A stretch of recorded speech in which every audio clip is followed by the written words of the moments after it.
Assalomu alaykum. Bugun nonushtamizni sog'lom variantga o'zgartiramiz. Avvalo qovoqni tozalab, mayda qilib to'g'rab, blenderlab olamiz. Qovoq A va C vitaminlariga boy, teri va immunitet, umumiy sog'lig'imiz uchun juda ham foydali.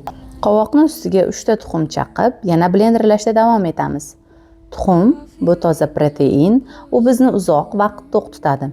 Imkon qadar uy tuxumini iste'mol qilish yanada foydaliroq. Shu payt ovsyankani un holiga keltirib olamiz. Ovsyanka oq undan ko'ra ancha foydali, hazmni yaxshilaydi, organizmga toza energiya beradi. Endi ikkala massani birlashtiramiz. 1 choy qoshiq razrixlitel va ozgina tuz qo'shib, yaxshilab aralashtiramiz.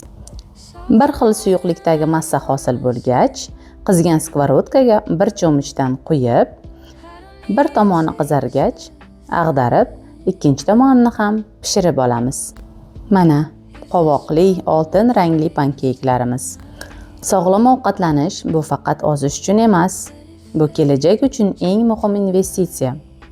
Chunki noto'g'ri ovqatlanish va ortiqcha vazn vaqt o'tishi bilan yurak kasalliklari, qandli diabet, yuqori qon bosimi va boshqa shu kabi muammolarga olib keladi.